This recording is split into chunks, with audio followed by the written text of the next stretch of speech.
Matric class physics के important numerical solve करेंगे जो काफ़ी ज़्यादा इम्पोर्टेंट होंगे एग्ज़ाम में आते रहते हैं। ये इम्पोर्टेंट न्यूमेरिकल, ये 5 ईयर के इम्पोर्टेंट न्यूमेरिकल्स हैं, वो मैं सॉल्व करूँगा।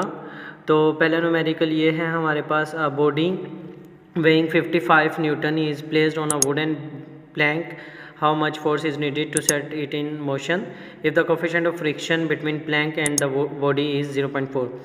तो न्यूमेरिकल में सबसे इम्पोर्टेंट चीज़ होती है, पहले हम डेटा बनाते हैं, डेटा उसके यूनिट से पहचाना जाता है। तो यहाँ पे सबसे पहले वेट दिया हुआ है हमारे पास 55 न्यूटन, सही है। उसके बाद how much force is needed, force दी हुई है, फोर्स मालूम करनी है, sorry, how much force is needed, force मालूम करनी है।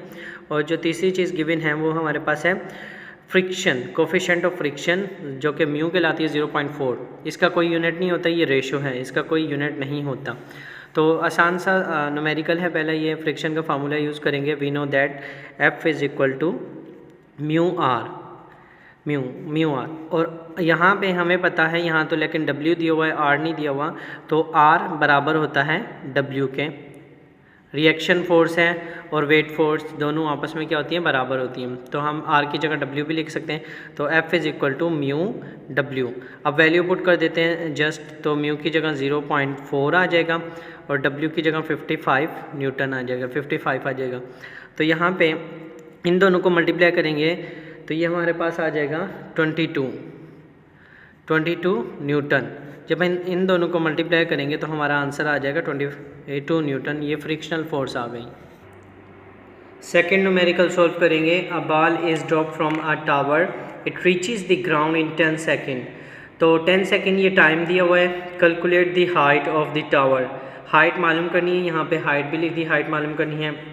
And the velocity with which it hits the ground, तो वेलोसिटी मालूम करनी है, फाइनल वेलोसिटी मालूम करनी है, क्योंकि जब वो ग्राउंड पे हिट करेगी, ये टावर है, यहाँ से जब ऑब्जेक्ट थ्रो करेंगे तो इनिशियल वेलोसिटी हम 0 लेंगे, कोई भी मतलब इनिशियल वेलोसिटी 0 लेंगे, और जब वो ग्राउंड पे आएगी तो उसकी फाइनल वेलोसिटी VF हमने मालूम करनी है। इनिशियल क्यों 0 लेंगे, कोई चीज़ थ्रो करते हैं तो वो पहले हमारे हाथ में होती है, हाथ में मतलब ब्रेस्ट के अंदर। तो जो भी था उसने हाइट से ड्रॉप की, ड्रॉप करने से पहले उसके हाथ में बॉल थी, पकड़ी हुई थी उसने, तो इनिशियल वेलोसिटी 0। उसने छोड़ दी, ज़मीन पे जाके हिट होगी तो VF वेलोसिटी, क्योंकि जब भी हम ज़मीन से हाइट पे जाते हैं तो ग्रेविटी आ जाती है खुद ब खुद, मतलब ग्रेविटी तो इसमें लिखेंगे। जब भी ऐसे न्यूमेरिकल में हाइट की बात होगी तो G आप लोगों को हर हालत में लिखना है। G भी आ जाएगा क्योंकि हाइट की बात हो रही है। तो G 9.8 मीटर पर सेकेंड स्क्वायर लेंगे, टाइम 10 सेकेंड है, और फिर उसके बाद हाइट मालूम करनी है, फाइनल वेलोसिटी मालूम करनी है कि वो ज़मीन पे गिरते हुए उसकी वेलोसिटी कितनी होगी, ये भी मालूम करना है, और इनिशियल वेलोसिटी क्या लेंगे, 0। तो ये फार्मूला है हाइट का, सेकंड इक्वेशन ऑफ मोशन कहलाती है, ये हम यूज़ करेंगे। यहाँ सारी वैल्यू पुट कर देते हैं। VI की जगह 0 और T की जगह 10 पुट कर दूंगा, और फिर प्लस 1/2, G की जगह 9.8 और T की जगह 10, और ये स्क्वायर। ये तो पूरा मल्टीप्लाई होने के बाद क्या हो जाएगा, 0, और ये डिवाइड करूँगा 4.9, और यहाँ पे 10 का स्क्वायर कितना होता है, 100। तो ये हाइट हमारे पास आ जाएगी 490 मीटर, 490 मीटर आ गई हाइट। उसके बाद हमें दूसरी चीज़ क्या मालूम करनी है, वेलोसिटी, VF मालूम करेंगे। तो VF का फार्मूला क्या होगा, यहीं पे कर लेते हैं। तो 4 VF और VF के लिए first equation of motion use करेंगे। VI प्लस A की जगह G आएगा, क्योंकि ये हाइट की बात आ रही है तो ग्रेविटी, वरना एक्सेलरेशन आता। तो VF के लिए वैल्यू पुट करता हूँ। VI क्या होगा, 0 हो जाएगा, और प्लस G की जगह 9.8 और उसकी जगह कितना हो जाएगा, 10। तो यहाँ हमारे पास VF का आंसर आ जाएगा, ये तो 0 हो गया, 98 मीटर पर सेकेंड। तो ये इसका यूनिट भी आप लोगों ने लाजमी लिखना है, इसके नंबर होते हैं 98 मीटर पर सेकेंड। इसकी फाइनल वेलोसिटी आ गई है, इसकी हाइट आ गई। प्रॉब्लम नंबर 3 सॉल्व करेंगे। A car is starting from rest. देखो मोशन जो है वो दो ही पॉइंट होते हैं इसके। वो पॉइंट जब गाड़ी स्टार्ट होती है, मतलब चलती है, A पॉइंट कह दो उसको, और वो जब जाके रुकती है B पॉइंट, वो B पॉइंट है। मतलब ये इनिशियल होगा, इस पे इनिशियल वेलोसिटी होगी, और इस पे क्या होगी, उसकी फाइनल वेलोसिटी। जब भी गाड़ी के स्टार्ट होने की बात हो, स्टार्ट की बात हो, स्टार्टिंग फ्रॉम रेस्ट हो, तो इनिशियल वेलोसिटी क्या लेंगे, 0। जब भी बात आई यहाँ पे पहुँच के ब्रेक लगती है, ब्रेक की बात आए मतलब वो बी पॉइंट पे पहुँच गई है, तो बी पॉइंट की वेलोसिटी 0 होगी। ए पॉइंट पे गाड़ी खड़ी हुई है, स्टार्ट होगी स्टार्टिंग फ्रॉम रेस्ट, तो स्टार्ट होगी तो इनिशियल वेलोसिटी ए पॉइंट की 0, इनिशियल 0 होगी। जब वो पहुंच के बी पॉइंट पे ब्रेक लगाएगी, ब्रेक तो बी पे ही लगेगी, तो फाइनल वेलोसिटी 0 लेंगे। A car is starting from rest, मतलब वो रुकी हुई थी, तो इनिशियल पॉइंट की वेलोसिटी 0 होगी, वी आई क्या ले लेंगे, 0। Attains a velocity of 72 kilometre पर हावर, तो ये पहली वेलोसिटी तो 0 हो गई, दूसरी बची वी एफ, ये वी एफ है 72 किलोमीटर पर हावर। लेकिन एस आई सिस्टम में हम मीटर पर सेकंड यूज़ करते हैं, तो इसको हमें कन्वर्ट करना पड़ेगा। 1 किलोमीटर में 1000 मीटर होते हैं और 1 घंटे में 3600 सेकंड होते हैं, तो इसको हम 1000 से मल्टीप्लाई करेंगे और 3600 से डिवाइड करेंगे, 0 से 0 कट जाएगा और 36 1 36, 36 2 72 और 2 को 10 से मल्टीप्लाई करेंगे 20 मीटर पर सेकंड, ये वेलोसिटी आ गई फाइनल। उसके बाद टाइम दिया हुआ है, यहाँ पे हमारे पास दिया हुआ है टाइम इन 2 मिनट्स, 2 मिनट्स के बाद इसकी इतनी वेलोसिटी होती है, तो ये टाइम है हमारे पास, टाइम हमारे पास आ गया 2 मिनट्स का। और क्योंकि मिनट भी ऐसा ही यूनिट नहीं है, इसको कन्वर्ट करेंगे 60 से मल्टीप्लाई करके, सेकंड में हो गया ये 120 सेकंड। और डिस्टेंस मालूम करना है, तो डिस्टेंस के लिए या तो थर्ड इक्वेशन यूज़ करते हैं या फिर सेकंड। थर्ड इक्वेशन तब यूज़ करते हैं जब हमें टाइम नहीं गिवन हो। यहाँ पे टाइम गिवन है, जब टाइम दिया हो तो डिस्टेंस के लिए सिर्फ सेकंड इक्वेशन यूज़ होती है जब टाइम गिवन हो। तो ये सेकंड इक्वेशन में यहाँ पे मैंने लिख दी, सारी वैल्यू पुट करते हैं। वी आई की जगह 0, टाइम की जगह 120 आ जाएगा जो कि गिवन था, 1/2, ए की जगह ए कुछ भी नहीं आएगा, अच्छा सॉरी यहाँ पे ए की वैल्यू गिवन नहीं है, वैसे ही लिख देता हूँ ए, और टी की जगह कितना आ जाएगा 120। ये अभी यहाँ पे ए क्या है, मिसिंग है, मतलब ए हमें मालूम करना पड़ेगा इसको सोल्व करने के लिए। तो हम फॉर ए पहले ए निकाल लेते हैं। फॉर ए के लिए हम कौन सी इक्वेशन यूज़ करेंगे, फर्स्ट। हमेशा ए किससे निकलता है, फर्स्ट इक्वेशन से। V F is equal to V I plus A T. और जब मैं इसको अरेंज करूँगा तो ए के लिए ये बन जाएगा V F minus V I divide by T. यहाँ पे वैल्यू लिख देता हूँ अब मैं, तो वी एफ की जगह कितना आ जाएगा 20 माइनस 0 और 120, तो ये हमारे पास कटने के बाद बच जाएगा 20 डिवाइड बाय 120। और इसका जो आंसर आएगा एक्सेलरेशन का, वो हमारे पास आ जाएगा 0.166 मीटर पर सेकंड स्क्वायर। ये इसका यूनिट भी लिखना पड़ेगा आप लोगों को। तो ये अब ए की वैल्यू कहाँ पुट कर देंगे, एक्सेलरेशन की, यहाँ पे ए की वैल्यू भी पुट कर देता हूँ यहाँ पे। तो यहाँ पे आप पुट कर देते हैं S is equal to V I की जगह 0, टी की जगह 120 प्लस 1/2, ए की जगह कितना आ जाएगा, ए की जगह आएगा जो था 0.166 आया था हमारा आंसर, और फिर टी की जगह 120 का स्क्वायर। अच्छा उसके बाद एस इज इक्वल टू, ये तो पूरा 0 हो जाएगा, प्लस ये पूरा 0 हो गया। इस टर्म को जब सॉल्व करेंगे तो हमारे पास आ जाएगा 1195.2, और ये 0 ख़त्म हो जाता है तो डिस्टेंस आ गया 1195.2 मीटर का, मीटर आ गया distance. S is equal to 1195.2। अच्छा ये राउंड ऑफ करके मतलब सम टाइम आप अगर ज़्यादा वैल्यू लिखोगे तो यही डिस्टेंस 1200 मीटर भी आएगा। तो इसमें थोड़ा बहुत फ़र्क आ सकता है क्योंकि कैलकुलेटर में हम पूरी ज़्यादा वैल्यू, जितनी ज़्यादा वैल्यू पुट करेंगे उतना ही आंसर एक्यूरेट होता जाएगा। प्रॉब्लम नंबर 4 सॉल्व करेंगे। तो यहाँ पे a steel rod has a length of 10 metre. ये लेंथ दी हुई है, इसको हम इनिशियल लेंथ कहेंगे L1। ये L1 है, पहली वाली लेंथ क्या होगी, L1, मतलब पहले जो लेंथ होगी L1 होगी। एट टेम्परेचर ऑफ 20 डिग्री, ये T1 होगा, फर्स्ट टेम्परेचर है। Calculate the increase in length. Increase in length मतलब हमें डेल्टा L मालूम करना है, ये डेल्टा L का क्वेश्चन मार्क लगा दिया, इंक्रीज़ इन लेंथ। अगर हमें कहा होता find the final length, final length का मतलब क्या है, L2 मालूम करना होता। अगर फाइनल लेंथ का होता तो L2, increase in length, change in length का होगा तो डेल्टा L मालूम करेंगे, इसको कहेंगे इंक्रीज़ इन लेंथ या फिर change in length. If it is heated to 35 degree, वो पहला टेम्परेचर था 20 डिग्री, ये दूसरा टेम्परेचर हो गया। For steel coefficient of linear expansion is, ये अल्फ़ा की वैल्यू है, अल्फ़ा की वैल्यू स्टील के लिए, मतलब अल्फ़ा डिफरेंट मेटल का डिफरेंट होता है, स्टील की वैल्यू यहाँ दी हुई है, तो ये हमने अल्फ़ा की वैल्यू लिख दी। लेकिन अल्फ़ा क्योंकि केल्विन में है, अल्फ़ा डिग्री में भी होता है, यहाँ केल्विन में है, तो इसको भी, इस टेम्परेचर को भी केल्विन में कन्वर्ट करना पड़ेगा। हम न्यूमेरिकल सॉल्व करते हुए एक ही यूनिट यूज़ करते हैं, तो यहाँ पे इसको भी केल्विन में कन्वर्ट करूँगा तो 273 क्या कर दूँगा ऐड, तो ये हो जाएगा 293 केल्विन। इसी तरह इसमें भी 35 में भी 273 ऐड कर दूँगा, तो ये हमारे पास हो जाएगा 308 केल्विन। क्योंकि डेल्टा टी निकालना है, अब हमें डेल्टा टी का फार्मूला होता है फाइनल टेम्परेचर माइनस इनिशियल, तो 308 माइनस 293 केल्विन, और इसका जो आंसर आएगा वो हमारे पास 15 आ जाएगा। माइनस करने के बाद क्या आ जाएगा 15। अब हम इस पे फार्मूला लगाते हैं using for delta L. Delta L के लिए यूज़ करते हैं delta L is equal to L1 alpha delta T. आसान सा फार्मूला है, अपने सिर्फ इनमें फार्मूले याद रखने हैं, काफ़ी आसानी हो जाएगी फिर फार्मूले याद करने के बाद। L1 की वैल्यू पुट कर देता हूँ 10 है, L1 की वैल्यू कितनी है देख के वैल्यू पुट करनी है खाली 10।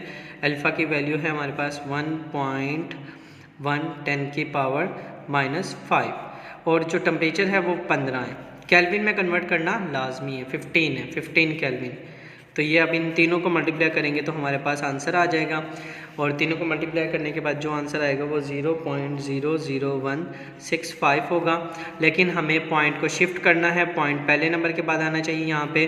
तो शिफ्ट करने के बाद कितने डिजिट शिफ्ट हुआ है 1 2 3, तो ये लिखा जाएगा 1.65। जब लेफ़्ट से राइट की तरफ जाते हैं तो पावर माइनस में लगाते हैं -3 क्यों लिखा, 3 डिजिट ये शिफ्ट हुआ है, ये पॉइंट यहाँ से यहाँ है -3। और टेम्परेचर लेंथ है तो लेंथ का यूनिट क्या होता है मीटर, तो ये हमारे पास इसका क्या आ गया आंसर आ गया। Question number 5, problem number 5, find the time period. Time period T से डिनोट करते हैं, टी हमने मालूम करना है, of simple pendulum whose length is 288 centimetre. उसकी लेंथ कितनी दी हुई है 288 सेंटीमीटर है। लेकिन अगेन जब पेंडुलम की बात आती है तो ग्रेविटी उसमें फिक्स होती है 9.8 मीटर पर सेकेंड स्क्वायर। क्योंकि हम इसको सेंटीमीटर में नहीं यूज़ कर सकते, SI यूनिट के मुताबिक मीटर होता है उसका, तो सेंटीमीटर से मीटर में जाते हैं तो 100 से डिवाइड करते हैं। ये डिवाइड होने के बाद 2.88 मीटर बचेगा। अब हम सॉल्यूशन फार्मूला लगाएंगे वही 4t, तो यूजिंग पेंडुलम का फार्मूला जो है सिंपल पेंडुलम का वो है t is equal to 2π√L divided by g। ये फार्मूला है इसका, और फिर इसमें वैल्यू पुट कर देते हैं t। 2π की वैल्यू होती है 3.142, तो ये आपको याद रखनी पड़ेगी पाई की वैल्यू। और L की जगह कितना आ जाएगा, L की जगह आ जाएगा 2.88, और ग्रेविटी की जगह कितना आ जाएगा 9.8। तो फिर इन दोनों को मल्टीप्लाई करते हैं, ये हो जाएगा 6.284, और जब इसको डिवाइड करेंगे, डिवाइड करके रूट भी लेंगे, डिवाइड कर देता हूँ खाली, जब हम इसको डिवाइड करेंगे तो 0.2938 आ जाएगा। अच्छा, इसको ना आप 10 भी ले सकते हो ग्रेविटी को, तो 10 से भी आंसर थोड़ा डिफरेंट आएगा, 10 ले सकते हो। बाद इसका रूट लेंगे, t वैसे ही, ये भी वैसे ही आ जाएगा, 6.284 वैसे ही आ जाएगा। इसका जब हम रूट लेंगे तो इसकी रूट की वैल्यू होगी 0.542, और तीनों को मल्टीप्लाई करेंगे दोनों का तो 3.40। यूनिट क्या होता है टाइम का, सेकंड। टाइम पीरियड का यूनिट भी क्या होता है सेकंड, तो इसका यूनिट क्या आ गया सेकंड। अच्छा, अब मैं आपको एक इंटरेस्टिंग तरीका बताऊंगा जिससे आप पाई की वैल्यू याद रख सकते हो। इससे आप पाई की वैल्यू कभी नहीं भूलोगे अगर आप ये सेंटेंस याद कर लो। ये तो काफ़ी आसान है, एक दफ़ा पढ़ोगे याद हो जाएगा। May I have a large cup of coffee. May I have a large cup of coffee. जैसे हम कॉफ़ी मांगते हैं तो हम कहते हैं कि मुझे बड़ा वाला चाय का कप चाहिए, कॉफ़ी का कप चाहिए, तो may I have a large cup of coffee. अगर ये सेंटेंस आपको याद हो गया तो आपको पाई की वैल्यू भी याद हो गई, जो कि आप ज़िंदगी भर नहीं भूलोगे। तो यहाँ पे मे कितने नंबर हैं, 1 2 3, तो ये 3 डिजिट्स हैं, और ये 1 है, और ये कितने हैं 4, और ये कितने हैं 1, और ये कितने डिजिट्स हैं 5, 3, 2, और ये कितने हैं 7, 4 और 2 6 हो गए। ये कितने डिजिट हैं 6। तो इस ये पाई की वैल्यू बन गई। अब मैं इसको कैसे लिख सकता हूँ 3.1415। अच्छा इतने ही काफ़ी हैं, मतलब इससे आगे पॉइंट के बाद हम 3 ही नंबर लिखते हैं 3। तो आप सेंटेंस पूरा याद करना है, may I have a large cup of coffee, फिर उसके डिजिट लिख दोगे पॉइंट के बाद, पहले नंबर के पॉइंट के बाद पहला नंबर लिख के उसके बाद पॉइंट करके, तो ये पाई की वैल्यू। इस तरह आप भूलोगे नहीं, ये याद रहेगी। अच्छा दूसरी वैल्यू, दूसरा सेंटेंस है प्रेशर में आई कम इन। जैसे हम कहते हैं ना क्लास में आने से पहले सर में आई कम इन, तो प्रेशर में आई कम इन, प्रेशर क्या मैं अंदर आ सकता हूँ, सही। तो ये किसकी वैल्यू है, ये बड़ी इंटरेस्टिंग है। ये जर्नल गैस कांस्टेंट की वैल्यू, आर की वैल्यू। आर की वैल्यू कैसे, ये फर्स्ट डिजिट में कितने लेटर हैं 1 2 3 4 5 6 7 8 पॉइंट, फिर कितने हैं 3, फिर कितने हैं 1, ये कितने लेटर हैं 4, और ये कितने लेटर हैं 2। तो ये वैल्यू आ गई। इस तरह आप कभी भी नहीं भूलोगे ये 2 वैल्यू। जर्नल गैस कांस्टेंट के लिए आप प्रेशर में आई कम इन याद कर लो, और may I have a large cup of coffee pi की वैल्यू के लिए याद। प्रॉब्लम नंबर 6 सॉल्व करते हैं। तो इसमें कैलकुलेट द वॉल्यूम, डेटा बनाएंगे सबसे पहले, डेटा। अच्छा गिवन क्या क्या है, कैलकुलेट द वॉल्यूम, वॉल्यूम हमने मालूम करना है। तो V is equal to question mark by 2 moles, moles को डिनोट करते हैं N से, तो 2 मोल्स लिख दूंगा यहाँ पे, 2 मोल दिए हुए हैं, of a gas at temperature delta T है, ये delta T is equal to 27 degree.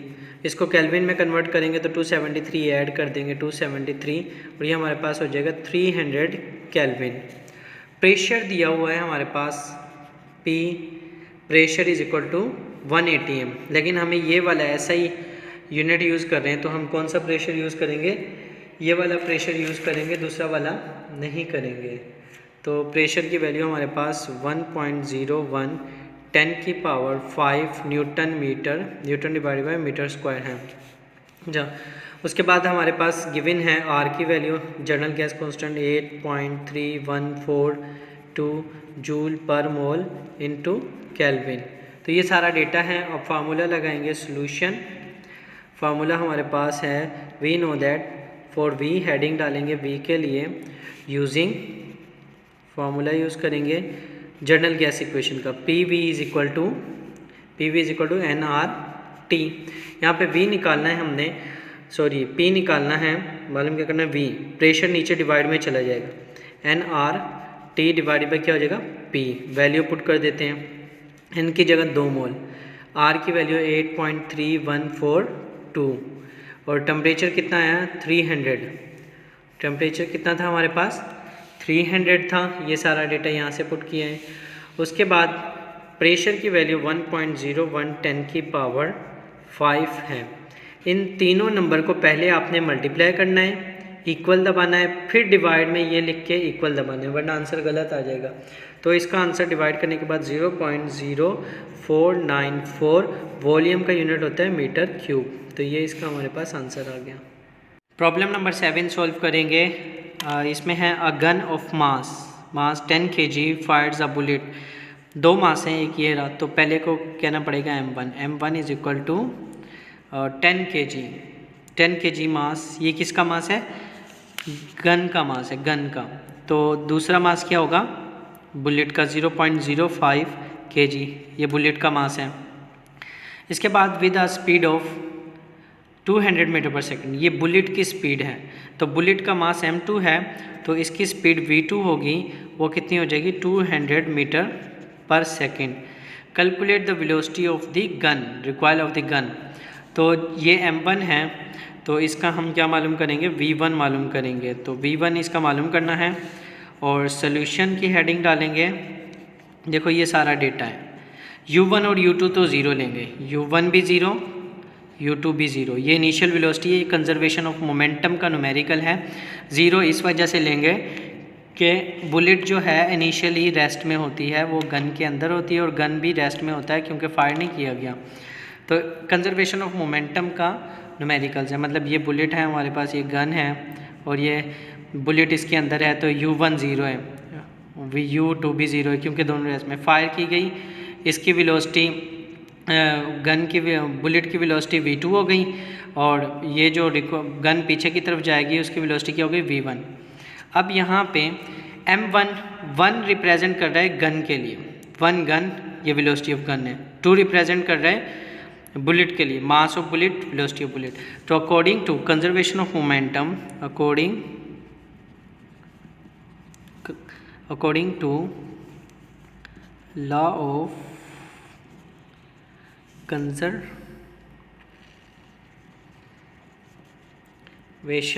Of momentum वाले चैप्टर का सवाल है और वो उसका formula M1 U1 M2 U2 M1 V1 M2 V2 होता है। तो यहाँ पे अब हम पुट कर देते हैं, M1 कितना हो जाएगा, M1 हमारे पास 10 था, U1 0 था, M2 कितना है 0.05, U2 कितना है 0, M1 कितना था 10, V1 कितना है मालूम करना है भाई, मालूम करना है, तो ऐसे ही लिख दूंगा। V2 कितना है, M2 कितना है 0.05 और ये कितना है V2 200, तो ये पूरा 0 + 0, ये 0 हो गया ना, 0 से मल्टीप्लाई हो गया तो 0 हो गया और 10 V1 बचा। अब ये जब इससे मल्टीप्लाई होगा तो ये बन जाएगा 10, ये पूरा क्या हो जाएगा 0 + 0 0 ही होता है, 10 V1 + 10 प्लस का 10 इधर आके माइनस का 10 हो जाएगा, 10 V1 बचेगा और क्योंकि V1 निकालना है ये 10 मल्टीप्लाई और इधर आके क्या हो जाएगा डिवाइड, तो -10 डिवाइडेड बाई 10, 10 से 10 कटा तो V1 - 1 मीटर/सेकंड। रिक्वायल है पीछे की तरफ है, इस वजह से इसका आंसर क्या है नेगेटिव।